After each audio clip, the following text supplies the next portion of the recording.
Hello, good morning सभी को। पहले तो आइए, जो आज का क्लास है, जो यानी कि जो आज का क्लास है वो नेक्स्ट चैप्टर की बात करेंगे आज हम। यानी कि पिछले चैप्टर हमारा समाप्त हो चुका है, पिछला टॉपिक समाप्त हो चुका है। तो आज मेरा जो है नेक्स्ट चैप्टर की बात करेंगे। वो चैप्टर का नाम है भारत की कृषि। क्या है? भारत की कृषि। और इस चैप्टर में आज हम बहुत ही खतरनाक चीज बताने वाले हैं, क्योंकि बहुत ही इंपॉर्टेंट चीज है ये चीज आपका। अभी तुरंत इस पर हम चर्चा करेंगे, लेकिन आज बता देते हैं जो कि आज का जो क्लास है वो आपका थोड़ा सा बायोलॉजी से मिलता जुलता क्लास होगा, क्योंकि जो बॉटनी चीज जो होता है यानी कि वनस्पति विज्ञान जो है वो भारत के कृषि यानी कि थोड़ा सा आपका मिलेगा जुलेगा चीज। तो बायोलॉजी में कुछ चीज हम बताए तो उसमें से इसमें एक दो चीज मिल सकता है, लेकिन उस चीज को भी ध्यान में रखना है, इसको भी ध्यान में रखना है। तो आज का जो मेन मकसद है, जो क्लास का आज मेन जो है वो है विभिन्न प्रकार की कृषि विधियां। बहुत ही इंपॉर्टेंट चीज है, खासकर आजकल क्वेश्चंस इससे देखने को मिल रहा है। तो अभी बात करेंगे, आज का एक बहुत ही इंपॉर्टेंट क्लास है खासकर इसकी वजह से। तो विभिन्न प्रकार की कृषि और विधियां जो है ये बायोलॉजी में भी हम बता चुके हैं शुरू में ही, और ये आज हम फिर से दोहरा रहे हैं, जो कि आज आपको कुछ कुछ अलग चीज देखने को मिलेगा, तो ध्यान में रखना है। तो आइए बात करते हैं अभी तुरंत अब विभिन्न प्रकार की कृषि विधियां की। तो पहला नंबर है सेरीकल्चर। पहला क्या है? सेरीकल्चर जो है रेशम कीट पालन कहलाता है। सेरीकल्चर क्या कहलाता है?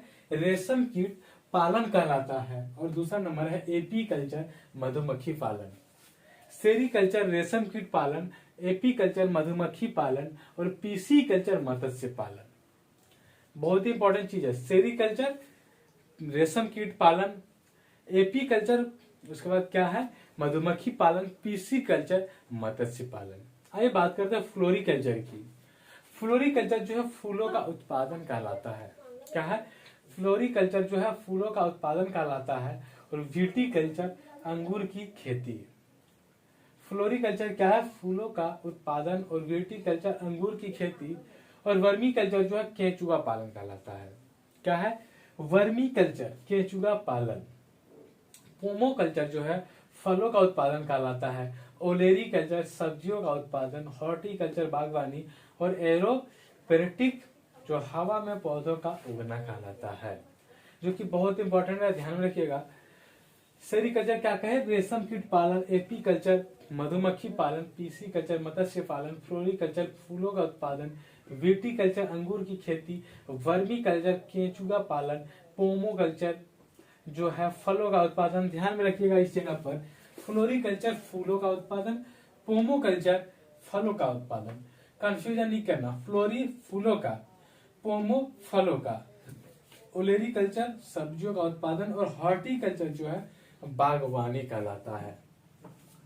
उसके बाद बात करेंगे, ये ही बहुत इंपॉर्टेंट चीज था, इसलिए हम शुरू में इसको लाए, लेकिन ये अलग से चीज नहीं है, इसी चैप्टर का ये चीज है। यानी कि भारत की कृषि जो चैप्टर चल रहा है उसी चैप्टर का ये कुछ पार्ट है। तो आइए नेक्स्ट पॉइंट की तरफ बात करते हैं। तो भारत के कुल क्षेत्रफल का लगभग 51% भाग पर कृषि है। 4% भूभाग पर क्या है? चारागाह, और लगभग 21% भूभाग पर क्या है? वन है। उसके बाद और 24% भूभाग पर क्या है? बंजर भूमि है। क्या है? 24% बंजर भूमि है। ध्यान दीजिएगा, हम बात कर रहे हैं भारत के कृषि की, वर्ल्ड का नहीं लेना, सिर्फ बात कर रहे हैं भारत के अपने कंट्री की। तो भारत के कुल कितने क्षेत्रफल भाग पर यानी कि कितने परसेंट भाग पर कृषि की जाती है पूछ सकता है, तो आप आराम से याद रखें 51% भाग पर। भारत के कुल क्षेत्रफल पर 51% भाग पर ही खेती की जाती है, और 4% भाग जो है चारागाह है, और 21% भाग क्या है? वन है हमारा, और 24% भाग क्या है हमारा? बंजर भूमि है। तो ध्यान में रखिएगा, कभी पूछ सकता है कि कितनी वन है, वन जो भूमि कितनी, वन जो जगह लिया है तो वो हमारा 21% है, और बंजर भूमि कितना है भारत का? तो 24% भाग हमारा बंजर है, और खेती के लिए 51%, और चारा के लिए 4%। आइए नेक्स्ट पॉइंट की बात करते हैं। कर्नाटक। कर्नाटक सुपारी एवं कॉफी का सबसे बड़ा उत्पादक राज्य है। सुपारी और कॉफी का सबसे बड़ा उत्पादक राज्य क्या है? तो वो है कर्नाटक। यानी कि कर्नाटक स्टेट जो है सुपारी और कॉफी का सबसे बड़ा उत्पादक राज्य है। फिर बात करते हैं भारत में प्राकृतिक रबड़ का सबसे अधिक उत्पादन केरल में होता है, जो कि बहुत ही वीवीआई पॉइंट है, इंपॉर्टेंट चीज है, इसलिए हम लिख दिए हैं कि भारत में प्राकृतिक रबर का सबसे अधिक उत्पादन जो होता कहाँ होता, वो केरल स्टेट में होता हमारा।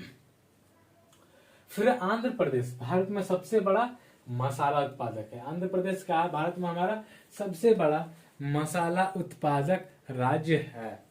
सबसे अधिक मात्रा में केसर कहाँ पाई जाती है, तो वो जम्मू कश्मीर में पाई जाती है। सबसे अधिक केसर कहाँ पाई जाती है, तो वो है हमारा जम्मू कश्मीर। अब बात करेंगे हम 3 फसल की। खासकर अभी तक आप पढ़ेंगे 2 फसल, रबी फसल और खरीफ फसल। आज हम बात करेंगे 3rd नंबर गर्मा फसल की। लेकिन ध्यान में जो रखने वाली बात है, खासकर जो इम्पोर्टेंट मेन जो होती है 2 पार्ट में जो फसल होती है मेन, वो है हमारा रबी पहला और दूसरा खरीफ। लेकिन 3rd ये उतना खासकर ध्यान में नहीं रखना है, ये 2 चीजों को ज्यादातर ध्यान में रखना है, रबी और खरीफ फसल की। मेन तो होता है ये 2 ही, लेकिन आज हम थोड़ा सा बात करेंगे गर्मा फसल की भी। तो अभी तक तो आप पढ़ेंगे 2, लेकिन आज हम पढ़ाएंगे 3rd गर्मा फसल। तो ध्यान में ज्यादातर किसको रखना है, रबी फसल को और खरीफ फसल को। तो आइए पहला नंबर बात करते हैं हम रबी फसल की। यानी कि रबी फसल क्या है, किसे कहते हैं, क्या चीज है, इसको सबसे पहले समझना, यानी कि इसका डिफिनेशन क्या है। तो रबी फसल का जो डिफिनेशन है सीधा सीधा चीज है, ध्यान में रखना है, कोई टफ इसका डिफिनेशन नहीं है, कोई रटने वाली बात नहीं है। तो थोड़ा सा समझने के लिए बात है कि जो इसका जो डिफिनेशन है, आइए बात करते हैं। यह अक्टूबर और नवंबर में बोई जाती है और मार्च अप्रैल में काट ली जाती है। सीधा सीधा इसका डिफिनेशन क्या है, रबी फसल जो है अक्टूबर नवंबर में बोते हैं और मार्च अप्रैल में काट लेते हैं, उस फसल को काट लेते हैं, तो ये हमारा रबी फसल होती है। लेकिन उससे ज्यादा यानी कि डिफिनेशन से आपका तो एग्जाम में पूछने वाला है नहीं कि रबी फसल क्या है, तो इस पर उतना ध्यान देना नहीं है, सिर्फ समझने के लिए आपको रखना है। लेकिन इसका एग्जाम्पल पर ज्यादा ध्यान देना है, इसके एग्जाम्पल पर क्या देना, ज्यादा ध्यान देना है कि कौन सा रबी फसल है और कौन सा खरीफ फसल है। तो इस एग्जाम्पल को अभी छोड़ रहे हैं, पहले हम खरीफ फसल की डिफिनेशन जैसे रबी फसल को समझे उसी तरह से हम खरीफ फसल को समझ रहे हैं, फिर उसकी एग्जाम्पल को बात करेंगे। खरीफ फसल यह जून जुलाई में बोली जाती है और नवंबर दिसंबर में काट ली जाती है।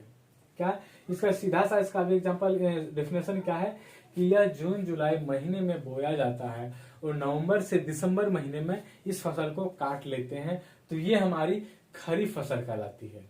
सीधे सीधे तौर पर एक तरह से और समझना कि जो वर्षा ऋतु में जिस फसल को उगाई जाती है वो हमारा खरीफ फसल कहलाती है। तो ये भी आपका एक अलग डिफिनेशन है और बहुत अच्छा डिफिनेशन है समझने के लिए कि जो वर्षा ऋतु में उगाई गई फसल को क्या कहते हैं, खरीफ फसल कहते हैं। और सीधा सा फिर जून जुलाई में जो बोई जाती है और नवंबर दिसंबर में जो काट ली जाती है रबी खरीफ फसल है। तो ये यानी कि ये भी बात है कि इसका डिफिनेशन एग्जाम में पूछने वाला है नहीं, लेकिन समझने के लिए तो समझना है। लेकिन बात किस पर करेंगे हम, एग्जाम्पल पर पूछेगा एग्जाम में, एग्जाम्पल ही। अब कैसे पूछेगा अभी बता रहे कैसा एग्जाम्पल आएगा, तो ये एग्जाम्पल को दोनों को ध्यान में रखना है। तो आइए इस एग्जाम्पल की बात करते हैं पहले रबी फसल की। गेहूं हमारा रबी फसल है। जौ, चना, मटर, सरसों, आलू, राई, अलसी, ये सारी चीजें जो है रबी फसलें हैं। गेहूं क्या है, रबी फसल है। जौ भी रबी फसल है। चना, मटर, सरसों, आलू, राई, अलसी, ये सारी क्या है, रबी फसल है। पूछेगा इस तरह से कि कौन सी इसमें से रबी फसल है, और 3 ऑप्शन आपका खरीफ का दिया रहेगा, एक रबी का दिया रहेगा, और पूछेगा कि रबी फसलें कौन सी है। तो इसलिए एग्जाम्पल फॉर्म खासकर मेहनत करने के लिए कर रहे हैं। तो जैसे कि गेहूं करीब सबको पता रहा था कि रबी फसल है। जौ, चना, मटर, सरसों, ये सारी चीजें, आलू आपको लगभग पता रहता है कि नहीं रबी फसलें हैं।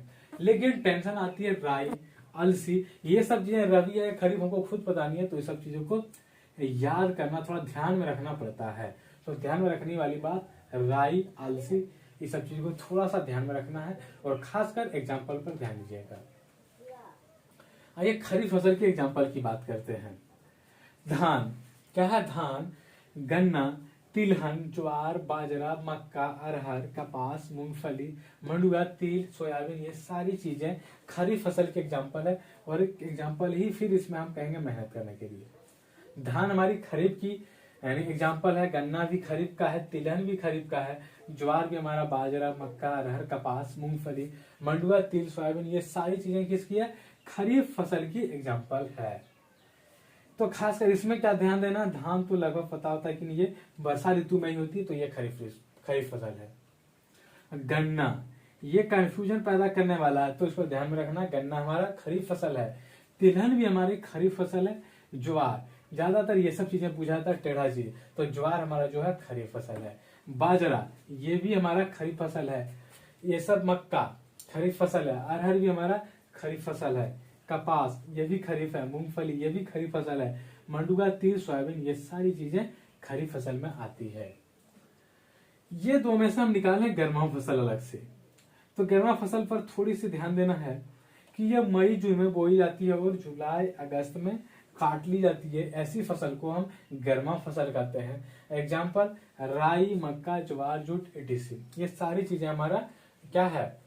गर्मा फसल का एग्जाम्पल है। तो ये एग्जाम्पल अभी तुरंत हम पढ़े, रबी और खरीफ में ये जो एग्जाम्पल आई है, तो इसी दोनों से निकाला हमारा गर्मा फसल।